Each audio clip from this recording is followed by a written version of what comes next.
Hello, you're listening to Questboard, a podcast where we make up random side quests. My name is Brandon. And I'm Tiffany. Just so you know, we are not professional writers in any way, shape, or form. At least we don't claim to be.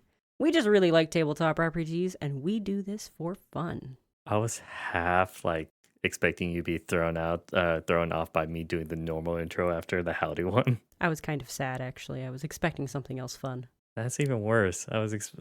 Hey, fix it next time. I'm probably gonna forget by the time of next time. I'll remind you. You are not good about reminding people. Yep, that's true.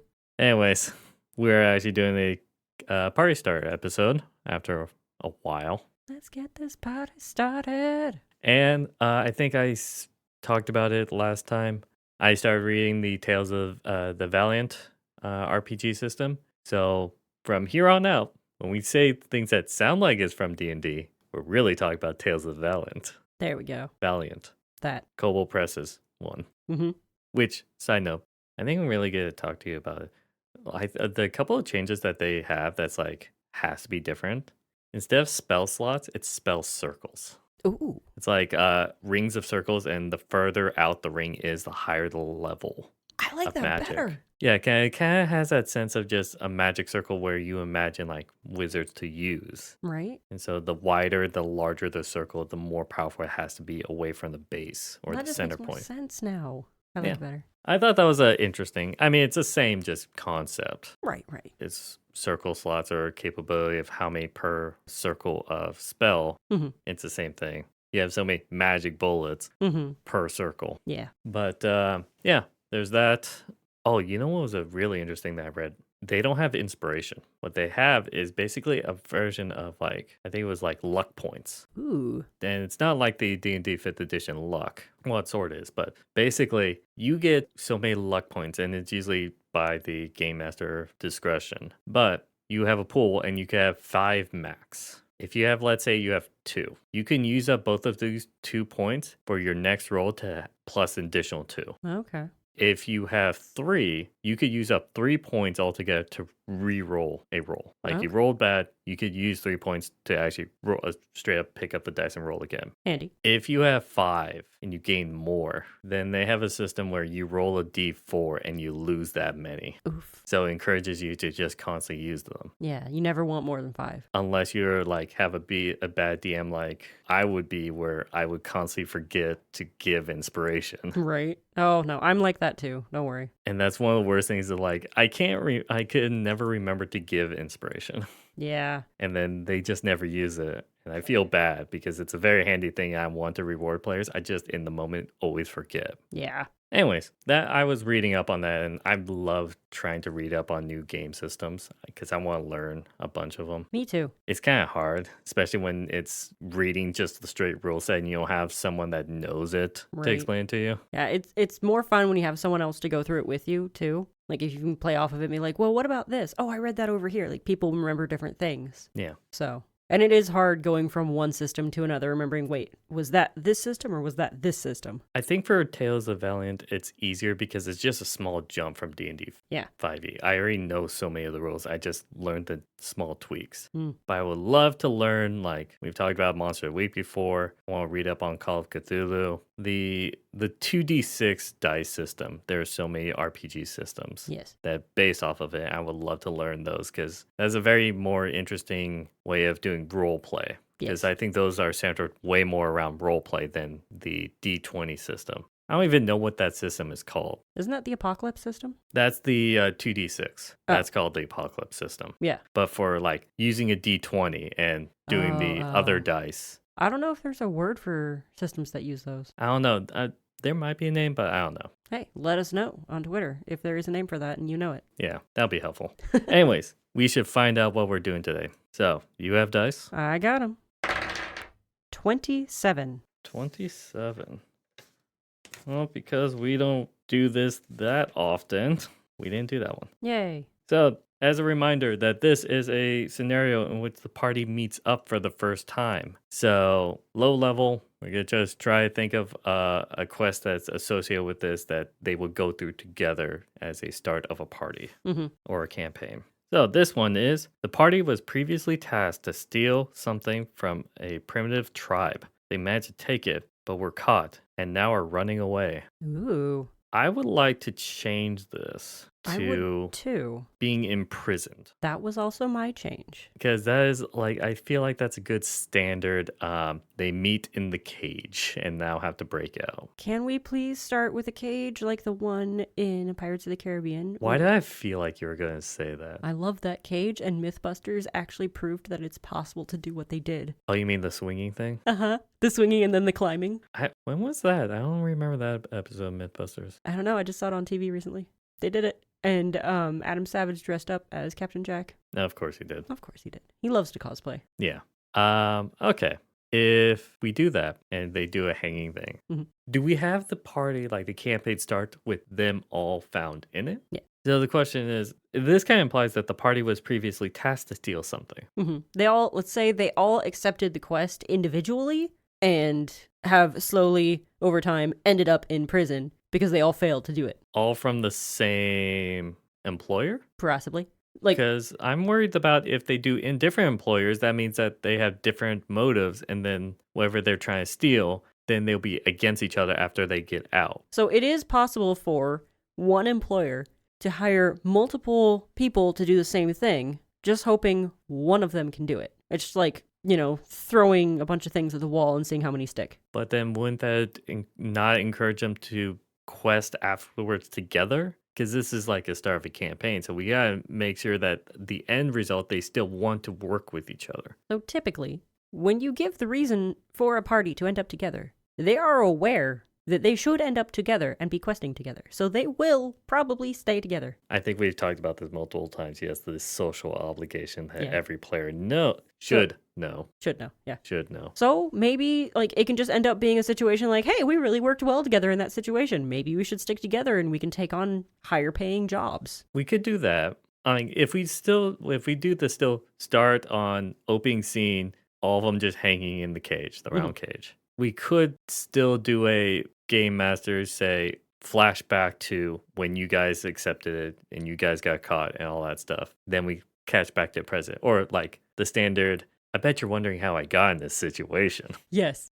And then do a flashback in where the game master would just narrate the flashback so it's just set in stone and the player still only control once it's in that position.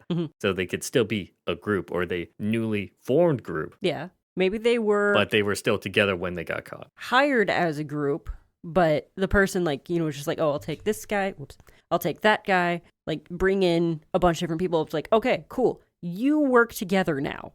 You don't have a choice in this matter. Yeah. It's that kind of situation where they were still hired as a group together and they know that they're a group together, but they don't know each other. And then it's just the campaign starts in cage. Yeah. And the fact that they don't know each other could very well be the reason why they end up in prison. Because a group that doesn't work well together and know each other's strengths and weaknesses usually falls apart. Yeah. I mean, if they are good, well, that's a little harsh. If they're into role playing, oh, yeah. they could then just have a small bickering moment of who to blame and just improv like, oh, clearly because you had to step on that large batch. No, it's because you had to stumble into in the tent. Yeah. And it's like just putting the blame game on each other. That could be just a role play moment. That always sounds like fun. Okay, so I think then the quest would be for them to escape, to grab the thing that they were supposed to grab, and then safely get out. So I think our job for today is, what are they stealing? What's the general layout and difficulty of getting it now? And how for them to possibly run out. Nice. Mind you, this is a level 1 party. You could also, okay, here's a fun twist. Oh, God. One of the players could actually work with the DM beforehand if the DM is willing to, throw out this fish hook to one of the players. And one of the players could actually be a member of that tribe who wants to steal the thing and wants to go out adventuring with a party, and here's their opportunity to do so. Saying basically they don't start in the cage. Yeah. They break the rest of the people out. Yeah. And they're like, all right, so here's what you did wrong the first time, and here's what we're going to do now. But some sort of, they have a little bit of insight into the tribe. That is something that's for a specific case. Yes. And group. I think we should do it on the basis of the assumption that everyone's an outsider. Gotcha. Yeah. That is a good suggestion for if a special circumstance, but we have to go on the more broad one. Right. Anything deviant from like that approach, that will be their determination. But that is still a good idea of an easy way to get them out. Yes. So if your party's struggling to get out, you can throw an NPC at them. Or if you talk to your players beforehand and find out one of them wants to be sort of a like primitive character, you can make that, this the tribe, and that's them who wants to The barbarian. You. The barbarian, probably. Or a druid. I was just thinking, what was that one character that was a barbarian character from Character Jam that took the cursed weapon from her daughter? Yeah, I don't remember that far back. That was really recent too, wasn't it? Recent-ish. Yeah. Character Jam's on the newer side at the moment. I don't remember that far back in my life. But it's like it just reminded me of that one. Yeah, I can see that happening. Even though I think the backstory would not fit with this at all. No. That we came up with. Okay, so what is the item that they need to steal? Yeah, that's what I was gonna ask. Okay. So, what would a tribe have? A totem. Sacred beast. Okay, hang on. I'm having a strong, when you said totem, I had a strong vibe of Baldur's Gate 3. In Act 1 in the Wild Grove. Okay. The druids had that totem. That they do? That thing's sacred totem that they were using to use as a ritual for to encase the entire grove into thorns to protect it from the outside world. Mm-hmm. Not much of a spoiler, but I guess spoilers. That's Act 1. Yeah, it's Act 1. It's like one of the first things in Act 1 too. Yeah. As I say that, it's like, yeah, we could do that, but I mean, yeah. Some tribes have a totem. Some tribes will have like a sacred beast. Sometimes they'll have honestly, just about anything can fall under the general definition of totem. Yeah. Ancient great weapon. Mm-hmm. Oh, they'll Ancient they'll have to kill the chieftain for the ancient great weapon. I mean, that's just awful, but yeah. Well, then we could, like, if it's a weapon, a great weapon that the chieftain uses, then the party has a chance to gets the chance to either choose frontlining it or sneaky. Yep. And so it gives them more playable ways of doing things. Mm-hmm. But then you could say that for anything we do. Just about, yeah. Yeah, I just realized that. They can brute force it or they can sneaky it. Yeah, that's for anything. Mm-hmm. Or they can go with diplomacy. That's never going to work. Nope, definitely not. That's like triple disadvantage. Mm-hmm. Unless they got a really good bard. No, even so. Even if he has friends, that's only one not person. Even if they're friends? That's only one person that will regard them as a friend. The other one's like, what's going on? I do kind of like the idea of it being a sacred animal or a beast of some sort, that the person who hired them collects rare creatures. Okay. Oh, I got it. What is it? We never talked about this kind of creature. Mm. What if this creature they regard as a god? All right. A consumer kind of thing. It consumes things and like all that stuff. So it's like feeding their god, you know? Okay. It's a rust monster. Ooh. You know rust monsters. I've heard of them, yes. Basically, it consumes iron or metal and turns them into rust and then eats it. Gotcha. So what happens if this tribe is very primitive on that aspect and constantly feeds a rust monster metal? And maybe that's why it's like a nuisance or anything like that, because they attack travelers to grab metal to feed to their gods. There you go. And so it's like a Xibalba situation. The party was hired knowing that they worship that creature to either kill it or return it. Mm-hmm. But it's going to be tricky because it's a rust monster and they all have metal. Yes. But then... Unless they have a druid. Druids don't use metal. Or iron, at least. I just realized, if that's the case, after they get captured, would the tribe then take all their metal things? Most likely. They could take all their metal things because if they get captured, they would naturally lose all their stuff. Mm-hmm. But let's say that they slowly feed, so then they haven't fed theirs yet, their stuff, and so they have a chance to grab it from a chest or something like that. Yeah. Before it gets eaten by the rust monster. That's a good plan. I just looked up this thing and they are kind of terrifying. They're insect-like with almost an armadillo shell going on. Yeah. Yeah. And their challenge rating 1/2, so. Which is good. Yeah. Because this is a party of level 1s. Yes. We don't want to kill them. That's why I looked it up. I'm like, okay, what challenge rating is this thing? Yeah, no, it's a medium monstrosity too, so it's not tiny. It's pretty big. Mm-hmm. So getting it back would be fun. Well, to be fair, rope is not metal. Rope is not metal. It's hemp or silk, depending on what you get. Yeah, how fancy the adventure is. Yeah. Because right here it says, any non-magical weapon made of metal that hits the rust monster corrodes. So it's not that it even, like, it has to do anything. It's if you touch it with metal that corrodes. Yeah, but I think in the lore of it, they consume it or something like that. So it can smell metal, so it can sniff it out. It can also corrode metal from 5 feet of it away. So, like, it can just use its antenna and be like, rust be upon you. It just has great oxidation around it. Yeah. Wow. But yeah, we have a rust monster, and the employers, maybe they're either government officials from the nearby town, or maybe the leader of a merchants guild that needs to stop this tribe. Yeah, maybe they're stealing like coins and things and feeding that to it, because it just likes all sort of. It says ferrous metal, so that's usually iron. Yeah, okay. But I thought it was because they attack any traveler, any merchant that travels in the road. Yeah. Ambush them because they know that they'll have metal, because they're civilized, like civilization and all that stuff. Like any travelers, any merchants, anyone traveling, they're like, you, give us your metal, and send them packing. No, they're primitive. It's just pure ambush. They kill everyone. Oh, ambush and murder. Gotcha. Yeah, that makes sense. And then just drag the metal that they want. Yeah. And so in order to deal with that, they thought it'll be easier to just kill, like, I don't know how the employer finds out about this. They sent in a spy. But maybe they captured one of the people. Scrying. That's a magic. Oh, yeah. There's that, too. They can scry. Yeah, that's how they found the location. But you have to know the person you're scrying on. I thought it was a general location as well. I think you can. Yeah. But how would they know the location? Well, they send out scouts, including a wizard, to find it, and then they scry into deeper so that they don't have to go into the... They used magic to figure it out. Yes. We're thinking way too much about it. Backstory. They used magic to figure this out. Okay. Magic. Anyways, so the goal is to either eliminate or bring back the monster. Mm-hmm. I think the merchant, if brought back, they will pay more. Like, the party knows that the merchant, let's say it's a leader merchant guild.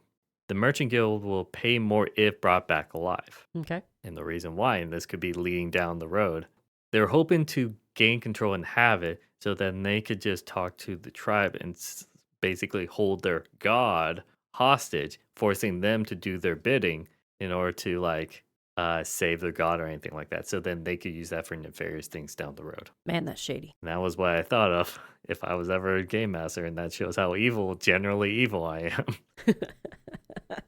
Because I thought, oh yeah, they could just, like, if they capture it, then the primitive tribe would think that their god is captured, and then you could quote unquote blackmail them into doing whatever you want. Okay, so let's go through, like, series of events. Party starts out in prison. The prison is a hanging ball over, let's say, a pit with spikes at the bottom, because that's just more fun than endless cavern. Okay, yeah. Not cavern, crevasse. Yeah, just like that. Yeah.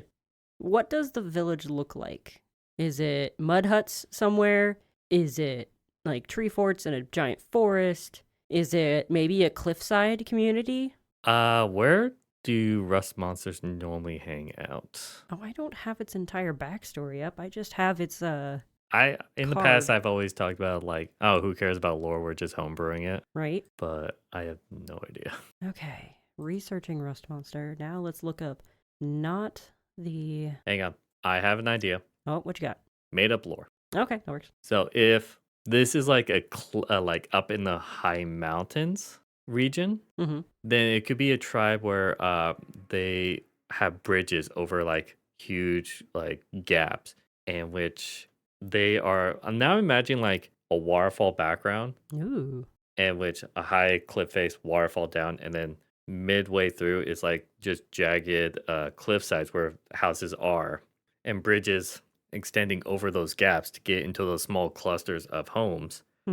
Dangling from one of the bridges is a circular cage. Nice. And at the bottom is, let's say, 100 to 200 feet down. Yeah. You see the stream of a rocky stream bed. Probably some jagged rocks. Jagged rocks kind of thing.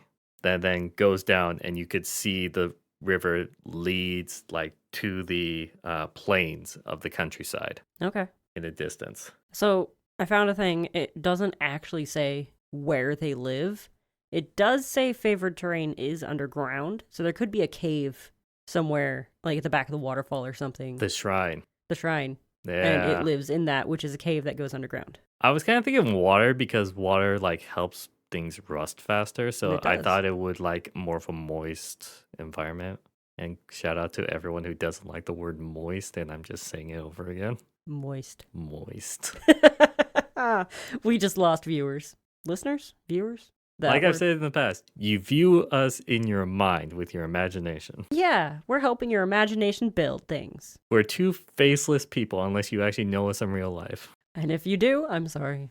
Complete side tangent. If random people are listening to us, I'm really curious on what they think we look like. Oh, yeah. Send us your descriptions. What do we look like? Or if you're like good at drawing. Yeah. Because I've had this several times where radio stations, I would listen to like some like morning bits or anything like that while driving to work. Mm-hmm. And I would hear them, and I've listened to them for days and like weeks and all that stuff. Months even. Months. But one time I looked on their website and I saw them, and they did not look like what I expected them to look like. Oh, it is jarring. And it threw me off so much. Mm-hmm. I couldn't like listen to them the same again. That kind of feeling. Maybe someday we'll do a face reveal. I doubt it. Maybe. I like my privacy. All right. So, rust monster in a cave, shrine even, at the base of the waterfall. No, I wanted like about midway. Where the bridges are. Yeah. Okay. So there's a cave right about there. That's also where the cage is. Maybe it's like near the priest or like wherever the priest lives. Okay. Shaman even. The shaman. The home is in the front of, and so it's like front door and then the back exit of that hut or anything like that. It leads into the cave. Gotcha. Nice. So that's where the shaman or the religious spokesperson is. That's not exactly a chieftain or anything like that, but the religious person of the tribe. The religious leader. Yes. There could also be a chief. Yeah. Because, like, a lot of things I've seen, there's a religious leader and then there's also, like, a war leader. And in some iterations of stories and things, they are a married couple or mated couple. Whatever works for them. Yep, whatever floats your boat. Yeah, it'll be back there. So the party will need to get out of the cage. Yep. Sneak their way over several different bridges. Mm-hmm. You want to structure it how big or small you want. The game master's choice. Make it a maze even. Possibly. And it'll be like Sly Cooper where they have to avoid patrol trails. Solid Snake, just get a box. How do they find a box in the cliffside? Maybe they paper mache a rock. If one of them has a disguise kit, they make a big rock and they just hide under that. Or they just grab a bunch of like bush branches and things and make fake bush. You've never played God, what's the Lorian Studios made it? Divinity Original Sin. I do not. I do not know this. I have not played it. Their version of Sneak is the characters actually put on a rock. Oh, that's or beautiful. A bush. And when you sneak around, the bush and the rock just like... That's adorable. I love it. It plays like Baldur's Gate, so maybe you actually enjoy it. It's a different sort of mechanics, though. Gotcha. But maybe we'll play one of these days. Yeah. Anyways, they figure out all that stuff. They get through the shaman, and then they confront the rust monster. Is the shaman in the hut? That's what I was about to ask you. Okay. I think it depends on, is your party patient? Do they hide somewhere outside the hut, wait for the shaman to leave and sneak through, or barrel their way through and possibly kill the shaman?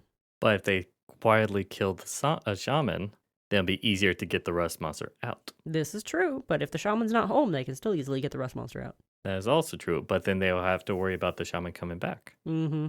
And also possibly doing something magical to track them and hunt them down. And actually, that could be an interesting like thing for throughout the entire campaign. This shaman is hunting them. They have like maybe some of their blood or something of them, like their hair even, and they're using that to track them. They're like, you stole our god. Again, what I was suggesting that the Merchant Guild would do is blackmail them to get them to do whatever they want. True. And so they wouldn't be against the party because they know where their god is. Yes, but what if the shaman is like, you are the one who kidnapped them, you must die? But then wouldn't the shaman be more concerned about making sure that their god is safe? Probably. You're right. As soon as the shaman finds out, oh, you have our god, then yeah, probably would switch to trying to take out the merchant guild. Or have to do what they say in order to protect it. True. Yeah. That's just so janky. That's just mean. I think the rest is pretty much how the party determines to figure things out. Mm-hmm. If they fight anyone, they have to be like low level because this is a low level party. Right. And it's a primitive tribe, so they wouldn't have metal weapons for sure. True, it'll be like when clubs, bones, spears, or anything like that. Like the jawbone or something. Yeah, something like that. They would still do a decent amount of damage. Yeah, they would probably still do the same amount of damage as their metal counterparts, but they would probably break easier. But that doesn't matter as much because these are a level 1 party, exactly. in which the max health they could have is probably like 12. Well, I'm just saying, you could break an opponent's weapon if you specifically aim for it, not them, if you don't want to kill. Like, say you have a mace and they have a bone sword and you go for the bone sword, you could probably break that. True. What I'm worried about is like making noise and alerting everyone in the village. Some parties will most likely end up doing that and have to like kill off the entire tribe. Or just kill your party at first session. Yeah, kill them all first session. Be like, all right, that was it. What'd you think? TPK. Yep. Done. Mm-hmm. Maybe you'll be sneaky next time. You want to go again? Yeah, maybe you'll listen to me next time and actually sneak. Okay. I mean, it's a pretty simple quest. Yeah. Break out of prison, steal the rust monster, and escape. Escape or kill. Escape or kill. Wanted, dead or alive. Mm-hmm. All the tribe members, even the shaman, has to be a low level. Yeah. So you could find like a very easy stat block for them. We don't have to make up anything unique. No. It's like basic bandit stats. Do you want to come up with a name for the tribe? Name for the tribe? Or is that a little bit too hard? I don't have a generator for that. All I can think of is the name of a really cool horse. The Akelteki. Okay, Akelteki tribe. It's a really pretty horse. You should look it up sometime. Their coat is kind of golden. These are blonde-haired people. This tribe is full of... They have a really fair blonde hair that kind of glitters. Yeah, that's the people of the tribe. Yep, that's how they can tell. Akelteki. Akelteki. Akelteki. Akelteki. That's the name of it. This is an Aryan tribe. There you go. They're all super blonde pale hair, blue eyes, super pale. Mm-hmm. They probably paint themselves with rust. Or maybe they've got like red rocks in the area and they use that to make paint to look like rust. I was going to say, yeah, either clay or like red rock. Yeah. So really fair-skinned people, maybe they dip their hair. If they grow their hair out, they dip it in the clay and like so their hair fades from this beautiful blonde to a blood red. Hang on. What's up? Changing locations, but still similar. Okay. But sadly, no waterfall. Oh. Have you seen like the rocks in like Arizona, Utah, where it's like that jagged and it's a red rock? Yes. So basically like that. There could still be water, like a waterfall even. You could make it be a natural spring at the top. And that's why their tribe is here, because it's the only location that has water in this area. So normally, like, the intelligent thing to do is build your home near the nearest source of water. That is up for the game master, but yes. I was now picturing like that red rock. Yeah. Like huge pillar. Oh, yeah. It's not really a mountain anymore. Like the, was it mesa on top, where it's all flat on top and that's where the village is? No, I still want it to be like maybe all along the cliff side now. Oh, they're like carved into the side of it? Yeah. Okay. So that it's still around like a hole that's in the center or something like that. That is where their god is. Oh, I just had an idea. So the entire village is built inside of what looks like something bored a huge hole into the side of the cliff.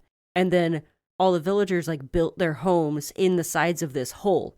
So the village like goes back into the rock and it just kind of goes off into darkness in the middle of the hole. Okay. And where would the party be dangling from? Right in the middle of that hole. You mean like so it'll be in the air above the buildings?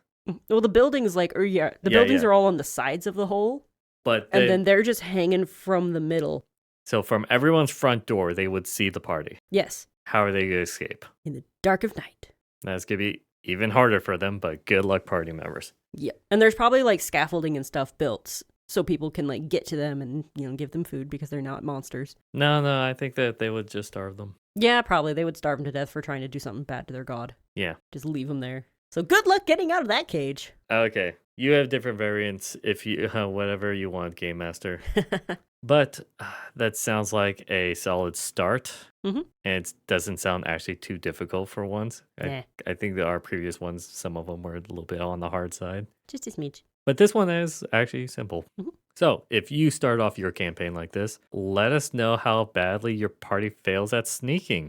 Or if you have a description of a way to start a campaign that you want us to possibly make a party starter episode based off of, let us know on Twitter at QuestBoardPod. I think with that, I wish you all a good night. And happy questing.